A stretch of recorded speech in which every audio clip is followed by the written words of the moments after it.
So hello everyone, क्या हाल चाल। चलिए शुरुआत करिए अपनी एक और इम्पोर्टेंट वीडियो की। ठीक है, देखो जो आज की वीडियो ना वो उसके अंदर मैं कुछ आपको अलग चीज़ बताने वाला हूँ। ठीक है, जो कि आप ना फुल मॉक लगाते हो। ठीक है, एक तो वो चीज़। ठीक है, एंड आप ना मेन एग्जाम देने जाओगे, है ना, अपना जो 3 तारीख से एग्जाम स्टार्ट है उसके अंदर है ना आप टाइम मैनेज किस प्रकार से कर सकते हो। देखो ये बात ना आपको बतानी इंपॉर्टेंट है, क्योंकि बहुत बार मैंने ये देखा है एंड बहुत सारे स्टूडेंट का आफ्टर एग्जाम मेरे पास मैसेज आते थे कि सर हमारा टाइम मैनेज नहीं हो पाएगा एक प्रकार से ना। आप इस बात को एक्सेप्ट करते हो ना। एंड सर जैसे है ना मेरे ना 5 क्वेश्चन छूट गए, मेरे 10 क्वेश्चन छूट गए सर, मैं टेक्निकल पूरा नहीं देख पाया सर, रीजनिंग में मेरे को ज़्यादा टाइम लग रहा है। तो पर्टिकुलर मैं ना आपको कुछ इंपॉर्टेंट बातें बताने वाला हूँ जो आपको एग्जाम टाइम पे ध्यान रखनी है। ठीक है ना, एग्जाम तो चलो अपनी 3 तारीख से, बट अभी आप ना फुल मॉक लगा रहे हो ना, तो उनके अंदर आपको ना ये चीज़ें एक प्रकार से एज ए मॉक के रूप में करनी है। ठीक है, अभी से आपको प्रैक्टिस करनी है जो मैं आपको बताने वाला हूँ उन चीज़ों की। ठीक है, देखो बहुत सारे स्टूडेंट ऐसे होते हैं जो अपने फुल मॉक के अंदर मेन एग्जाम के अंदर जैसे कोई रीजनिंग अटेम्प्ट करता है, कोई जीके अटेम्प्ट करता है, या फिर कोई टेक्निकल अटेम्प्ट करता है। ठीक है ना, तो आप ना बताऊँ क्या करना, जिस पार्ट के अंदर, जिस पर्टिकुलर पार्ट के अंदर आपने स्ट्रॉन्ग हो ना, जैसे कोई रीजनिंग में स्ट्रॉन्ग होता है, कोई टेक्निकल में होता है, कोई जीके पार्ट में होता है। ठीक है ना, तो आपने सबसे पहले वो अटेम्प्ट करना। रीजन क्या होता है, जैसे मतलब कोई स्टूडेंट वो रीजनिंग के अंदर ना मतलब गुड है, बेस्ट है एक प्रकार से, उसको रीजनिंग बहुत अच्छी आती है, काफ़ी अच्छी उसकी एक प्रकार से प्रैक्टिस है। उसके बाद के अंदर ना वो जीके अटेम्प्ट कर लेता है, तो उसका एग्जाम के अंदर जाते ना कॉन्फिडेंस डाउन हो जाएगा। बात एक्सेप्ट करते हो ना, है ना, कॉन्फिडेंस डाउन हो जाएगा। तो आपको ना कहने की बात वही है, सबसे पहले एग्जाम के अंदर भी एंड यहाँ पे मॉक भी लगा रहे हो ना, तो सबसे पहले वही अटेम्प्ट करना है एक प्रकार से जिसके अंदर आप बेस्ट हो। ठीक है ना, मेरी मानो मेरा ओपिनियन ये है कि इससे पहले अपना रीजनिंग अटेम्प्ट करो, क्योंकि रीजनिंग ऑलमोस्ट सबको आती है। एंड आप ना इजीली 40 मिनट के अंदर सारे क्वेश्चन देख लोगे, अटेम्प्ट कर लोगे 40 मिनट के अंदर अंदर, है ना। तो उससे पहले आप रीजनिंग अटेम्प्ट को देना ना, आप टेक्निकल अटेम्प्ट कर सकते हो, या फिर ये सोचते हो कि यार मैं टेक्निकल मैंने बहुत अच्छे से पढ़ रखा तो पहले मैं टेक्निकल अटेम्प्ट कर लेता हूँ, ये कर सकते हो। ठीक है ना, देखो रीजनिंग के अंदर आप ना 40 मिनट लगाना, ज़्यादा मत लगाना, है ना, क्योंकि जिनकी प्रैक्टिस अच्छी है वो 40 मिनट में कर लेता है, ज़्यादा मत लगाना। जीके जीएस आप ना 8 से 10 मिनट के अंदर कर सकते हो, 8 से 10 मिनट के अंदर आप जीके कर सकते हो। ठीक है ना, टेक्निकल आप ना 70 मिनट लगाना। देखो ये मैं मेरे ओपिनियन में आपको बता रहा हूँ, इनके ऊपर आगे मैं डिटेल से बताने वाला हूँ पर्टिकुलर इस वीडियो के अंदर। ठीक है ना, टेक्निकल में अपना 70 मिनट लगा सकते हो। अब किस प्रकार से इसको डिवाइड करना टेक्निकल, ये बात आप सुन के जाना। तो आज वीडियो में आगे बढ़ने से पहले मैं आपको बता दूं कि बहुत सारे स्टूडेंट ऐसे हैं जो अभी भी है ना फुल टेस्ट नहीं लगा रहे हैं। तो गाइस मैं आपको रिकमेंडेड करूंगा अपना फुल टेस्ट लगाइए। ठीक है ना, एंड अगर आप अपना फुल टेस्ट भी नहीं लगाना चाहते ना, यानी अपने 200 नंबर का एक फुल टेस्ट नहीं लगाना चाहते 2 आवर्स का, तो आप ना टेक्निकल के 100 क्वेश्चंस लगाइए, टेक्निकल के 100 क्वेश्चंस लगाइए। ठीक है ना, तो उसके लिए मैं आपको रिकमेंडेड करूंगा हमारे एनसीएस टेस्ट सीरीज। ठीक है ना, तो हमने आपके लिए ना ओनली 99 रुपीज़ के अंदर ना, ओनली 99 रुपीज़ के अंदर यहाँ पे आपको ना एक तो 20 यानी 20 फुल मॉक मिल जाएंगे, है ना, 20 आपको फुल मॉक मिल जाएंगे 20। एंड अगर आप फुल मॉक नहीं लगाना चाहते तो यहाँ पे आपको 20 यानी वही सेम टेक्निकल है ना, टेक्निकल के 100 क्वेश्चन मिल जाएंगे ओनली 60 मिनट में, यानी आप 60 मिनट में 100 क्वेश्चन टेक्निकल कर सकते हो। सेम लेवल होने वाला हमने ट्राई किया कि जो अपने एग्जाम में आता है ना वैसा ही एक प्रकार से लेवल रहे। तो यहाँ पे आपको ना इंपॉर्टेंट क्वेश्चन मिलने वाले हैं, तो इनकी लिंक ना मैं डिस्क्रिप्शन दे रहा हूँ, आप ना ये जरूर से लगाइएगा गाइस ना, आपको इसमें बहुत ज़्यादा इंप्रूव देखने को मिलेगा। ठीक है, देखो टेक्निकल होता है ना, उसको ना आप 70 मिनट आप लगा रहे हो। ठीक है ना, तो आप ना उसको 2 पार्ट में डिवाइड कर लो, है ना गाइज, ये चीज़ बहुत ज़्यादा इंपॉर्टेंट है। अब कैसे है वो देखना, देखो 70 मिनट को आप 2 पार्ट में डिवाइड कर लो, एक तो 50 एंड एक 20 के अंदर। ठीक है, इसके अंदर डिवाइड कर लो। अब इसके अंदर आपको करना क्या है, जो स्टार्टिंग के 50 मिनट है ना, स्टार्टिंग के जो 50 मिनट है उसके अंदर आपको ना 100% एक्यूरेसी रखनी है। जैसे आपको ना स्टार्टिंग के 50 मिनट के अंदर 1 से 100 क्वेश्चन हो गए अपने टेक्निकल में, 100 क्वेश्चन को देख लेना अच्छे प्रकार से, है ना। अब जो क्वेश्चंस आ रहे हैं ना अच्छी प्रकार से, है ना, आपको 100% श्योर हो कि अब मेरे को तो ये आता ही आता है, मैं कंफर्म हूँ, है ना, वो क्वेश्चंस करना आपको स्टार्टिंग के 50 मिनट के अंदर। ये बात है ना, आपको अभी से मॉक आप लगा रहे हो, फुल मॉक आप लगा रहे हो, एफएलटी आप लगा रहे हो, फुल टेस्ट आप लगा रहे हो, अभी से अप्लाई करके देखो, आपको सभी में बहुत ज़्यादा ना वो मिलेगा, मतलब ना अच्छा स्कोर मिलेगा, कॉन्फिडेंस मिलेगा, कॉन्फिडेंस आपका बूस्ट होगा कि आपकी एक्यूरेसी सही आएगी। एंड आपके जो रॉन्ग होने वाले क्वेश्चन है वो कम होंगे एक प्रकार से।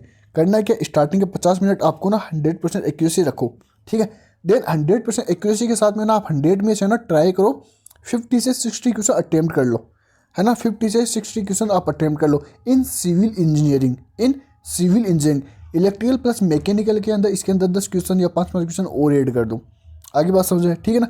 स्टार्टिंग के 50 मिनट में आपको 50 से 60 क्वेश्चन अटेम्प्ट करने हैं 100% एक्यूरेसी के साथ में। ठीक है ना, अगर आपका सिलेबस कंप्लीट आपने बहुत अच्छी प्रिपरेशन कर रखी तो ठीक है। देन आप ना लास्ट के जो आपकी 20 मिनट आपके पास बच रहे हैं, ये 20 मिनट आपके पास बचे, इसके अंदर ना वापस से जो आपने मार्क एंड रिव्यू कर रखे हैं जिन क्वेश्चन के ऊपर, उनके वापस से जाओ एंड उनको ना ऑप्शन कैंसिलेशन जो मेथड मैंने आपको बताता हूँ, हर बार बताता हूँ, उसके अकॉर्डिंग करो। जैसे आपने सपोज आपने ये क्वेश्चन देखो आपको ना इन क्वेश्चन में टाइम ही नहीं लगाना। सपोज आपको एक क्वेश्चन में डाउट है, आपको उसी टाइम पे स्किप कर दो, मार के रिव्यू कर दो, आगे बढ़ो। फिर आपको जो 20 मिनट बचे ना उसके अंदर वापस इन क्वेश्चन के ऊपर फिर देखो, हाँ यार ये ऑप्शन नंबर ए है, ये ऑप्शन नंबर बी है, ये ऑप्शन नंबर सी है, ये ऑप्शन डी है ना। अब यार चल ये क्वेश्चन ऐसा सा है कुछ, यार ये ऑप्शन तो नहीं हो सकता यार, ये भी ऑप्शन नहीं हो सकता यार, यार इसमें और इसमें कन्फ्यूज हूँ। ये दो चीज़ आ गई ना यहाँ पे, इसमें और इसमें कन्फ्यूजिंग हूँ मैं, यार कौन सा हो सकता है, कौन सा हो सकता है, कौन सा हो सकता है। देन फिर आप ना इनको अटेम्प्ट कर सकते हो, थोड़ा बहुत दिमाग लगे, अच्छा बी होगा तो बी को अटेम्प्ट कर दो। इस प्रकार से इन क्वेश्चन को करना है, ठीक है। जो 20 मिनट आपके पास बचे, है ना। ऐसे कभी मत करना कि ये A B C D option है, इसके अंदर आप ना 3 ऑप्शन के अंदर कन्फ्यूज हो। 3 ऑप्शन के अंदर अगर आप कन्फ्यूजन हो ना, सपोज आपने एक तो कर किया है तो हो ही नहीं सकता, इन 3 में कन्फ्यूजन हो ना, तो उस क्वेश्चन को अटेम्प्ट मत करना प्लीज़, उस क्वेश्चन को अटेम्प्ट मत करना। अगर 2 में आप कन्फ्यूजन हो ना ओनली, तो इस क्वेश्चन को अटेम्प्ट करना। और इन 20 मिनट के अंदर आप ट्राई करना 20 क्वेश्चन अटेम्प्ट करने का। आगे बस, तो ये तो हो गया अपना टेक्निकल में। ट्राई करना टेक्निकल में अपना आराम से 75-80 क्वेश्चन अटेम्प्ट कर लो, है ना। अगर मतलब आप सिविल इंजीनियरिंग के हो ना तो 70 क्वेश्चन तो आप अटेम्प्ट करके ही आओ, ठीक है ना, 70 क्वेश्चन। और आप उसके इलेक्ट्रिकल प्लस मैकेनिकल तो आप 80-85, ये तो आपको तो करना ही पड़ेगा, ज़्यादा हो सके उतना, ठीक है।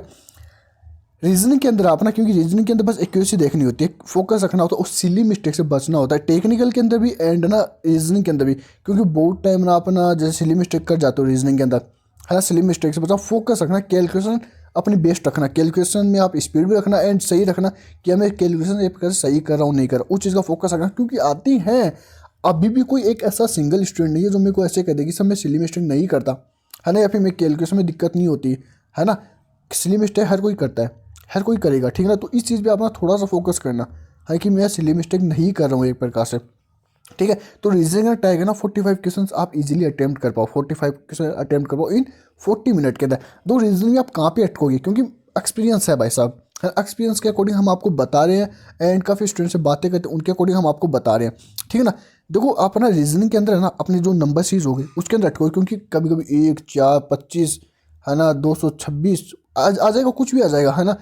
अटक जाओगे कि यार क्या एक प्रकार से इसके अंदर बन रहा है, क्या लॉजिक लग रहा है, नंबर सीरीज में अटकोगे। मैं आपको बता रहा हूँ, स्टेटमेंट में आपको ज़्यादा अटक सकते हो। वो ऐसा कोई भी क्वेश्चन हो, है ना, बात समझो अपना, ऐसा कोई भी क्वेश्चन हो, कोई भी कंसेप्ट हो जिसके अंदर आप अटक रहे हो, है ना, कि लगता है कि आपको 1 सेकंड में आपको पकड़ लेना है कि हाँ यार रीजनिंग है, मेरे को चाहे रीजनिंग हो चाहे कोई भी हो, या इसमें मेरे को टाइम लगने वाला है, हाथों हाथ उसको स्किप कर दो, उस क्वेश्चन को स्किप कर दो, क्योंकि टाइम मत लगाना। आपको विद इन 5 सेकंड में आपको पता चल जाएगा कि ये क्वेश्चन मेरे से बनेगा या नहीं बनेगा। क्योंकि अगर आपने प्रैक्टिस की है तो, बात समझो मेरी, अगर आपने अच्छी वाली प्रैक्टिस किया तो विद इन 5 सेकंड में आपको पता चल कि ये क्वेश्चन मेरे से बनेगा या नहीं बनेगा, फिर उसको स्किप करो, आगे बात समझे, ठीक है। एंड मार्क एंड रिव्यू कर दो, है ना, मार्क एंड रिव्यू कर दो उस क्वेश्चन एंड आगे बढ़ो, ठीक है ना। जीके के अंदर गाइस याद रखना, अगर आपकी प्रैक्टिस बहुत अच्छी है नो डाउट बट अच्छे वाले अटेम्प्ट करो। अगर आपकी प्रैक्टिस अच्छी नहीं है ना, आपने जीके नॉर्मल पढ़ा है, आगे बात से नॉर्मल पढ़ा है, मतलब ठीक ठाक है, ठीक है मैं जीके कर लूँगा, तो ज़्यादा क्वेश्चन अटेम्प्ट मत करना जीके के अंदर। ज़्यादा सेंस मतलब तुक्का मत लगा देना कि यार 30 क्वेश्चन अटेम्प्ट करूँगा, 40 करूँगा, 45 क्वेश्चन अटेम्प्ट करूँगा, ऐसे मत करना। क्वेश्चन जैसे आप ना 20 ही अटेम्प्ट करो, 20 ही अटेम्प्ट करो, बट आपको जो आ रहा है ना आप श्योर हो कि हाँ ये समय पढ़ा हुआ जी, वही अटेम्प्ट करना, है ना। 5 तुक्के लगा देना, बस 5 से 6 तुक्के लगा देना। तुक्के सेंस मतलब वही, ऐसे नहीं कि तुक्के 3 ऑप्शंस नहीं आ रहे तो मैं तुक्का लगा रहा हूँ। अगर आप 2 ऑप्शन में डाउट है आपके ना, 1 2 3 4, 3 ऑप्शन अगर आपको नहीं आ रहे, 3 ऑप्शन में डाउट है तो क्वेश्चन को अटेम्प्ट मत करना। अगर आपको ओनली 2 ऑप्शन में डाउट है ना, कि भाई इसमें उसमें डाउट है ना, कि इन दोनों में से ही होगा, तो आप ना जीके का क्वेश्चन अटेम्प्ट करना। वो ये दो क्वेश्चन है ना, 2 ऑप्शन है, ये ओनली आपके 5 से 6 क्वेश्चन नहीं होने चाहिए, ज़्यादा तुक्का मत लगाना क्योंकि गलत होता है। तुक्का अपना टेक्निकल में लगा सकते हो, रीजनिंग में तो वैसे ही नहीं लगता, है ना। रीजनिंग में हालांकि उन क्वेश्चन में लग जाए जो जीके वाले क्वेश्चन है उनमें लगा सकते हो, बट टेक्निकल में आप तुक्का लगा सकते हो क्योंकि आपको थोड़ा सिमिलर होता है। जीके में ऐसे क्वेश्चन आएंगे जो आपके पास देखे हुए भी नहीं होंगे, बात समझ रहे हो मेरी, है ना। तो जीके में गई तुक्का वगैरह मत लगाना, बिल्कुल ही मत लगाना, ठीक है ना। चाहे 20 क्वेश्चन अटेम्प्ट हो एक्यूरेसी रखना, ठीक है ना। इस प्रकार से आप ना ट्राई करना, जैसे सिविल इंजीनियरिंग हो तो 140 कुछ है ना 150 इतने कुछ, मतलब अपने अकॉर्डिंग, है ना। मतलब आपको अच्छा डिपार्टमेंट चाहिए, आपकी प्रैक्टिस अच्छी है ना, इतना आप एवरेज रखना, है ना। इससे ज़्यादा अगर बहुत अच्छी बात है, अगर आपको आ रही है तो करना, कोई दिक्कत नहीं। मैं मतलब आपको एज बता रहा हूँ, हाँ इतना रखना। आगे बात समझता है कि आपके यहाँ कट पिटा के 120 125 130 इतने आ जाए इन सिविल इंजीनियरिंग, ठीक है ना। एंड बाकी एक प्रकार से इलेक्ट्रिकल मैकेनिक उनको तो ज़्यादा करने पड़ेगा, 170 इतना लेके जाना पड़ेगा, ठीक है ना। एक बात याद रखना, सबसे मोस्ट इंपॉर्टेंट लाइन है, ये बात आएगी आपको याद आएगी जब आप एग्ज़ाम दे के आओगे, 200 के 200 क्वेश्चंस देखने, क्योंकि होते हैं 1-2% स्टूडेंट ऐसे होते हैं जो पूरा पेपर ही नहीं देख पाते हैं, ठीक है ना। और ये एक्सपीरियंस से कर रहा हूँ, ठीक है। बाकी स्टूडेंट्स से पूछ लेना, आपको ही पता होगा कि हमारा टेकने में 100 क्वेश्चन होते हैं ना, 95 तक पहुँच गए, है ना। 94 का कोई क्वेश्चन है वो सर्वेइंग का लेवलिंग का क्वेश्चन आ गया, मैं उसमें अटका हुआ हूँ, अपनी जिद के ऊपर आ गया कि मैं क्वेश्चन को करके रहूँगा। 1 नंबर के लिए उसको ये नहीं पता कि question number 96, 97, 98, 99 and 100, in 5 question के अंदर 3 क्वेश्चन बहुत ज़्यादा ईजी थे। और ये होता है, PYQ पेपर उठा के देख लो कंप्लीट वाला, है ना, किसी की रिस्पॉन्स शीट उठा के देख लो या फिर कोई और पेपर देख लो, एग्जामिनर ऐसे ही करता है। क्योंकि TCS का पहले ये होता था कि 90 से 95 के बीच में, एक्सपीरियंस से बता रहा हूँ गाइस, इनके बीच में हार्ड 2 क्वेश्चन, 1-2 हार्ड क्वेश्चन दे देगा। और जो ये वाला पोर्शन होता है ना, इसके अंदर काफ़ी ईजी क्वेश्चन होंगे, 3-4 क्वेश्चन ईजी होंगे।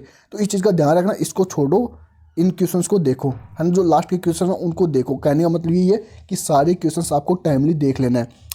पता है आपको टाइम लगेगा, बाद में अटेम्प्ट कर लो, बट पहले 200 क्वेश्चन सारे देख लो कि हाँ, क्योंकि ईजी क्वेश्चंस होते हैं। आगे बात समझे तो ये थी गाइस वीडियो, आई होप आपको पसंद आई होगी। कैसा भी डाउट है, ये मेरी एक थ्योरी थी जो मैंने आपको बताई कि हाँ, इस प्रकार से टाइम मैनेज कर सकते हो, ये इस टाइप से कुछ कर सकते हो। ये रूल काफ़ी अच्छा रूल है, आप फॉलो करके देखना। अभी आप अपना मॉक टेस्ट लगा रहे हो ना, तो उनमें ये चीज़ फॉलो करके देखना, ठीक है। काफ़ी लंबी वीडियो हो चुकी है, 2x पे वीडियो देख लिया करो या 1.5 पे देख लिया और तो क्या है, ठीक है ना।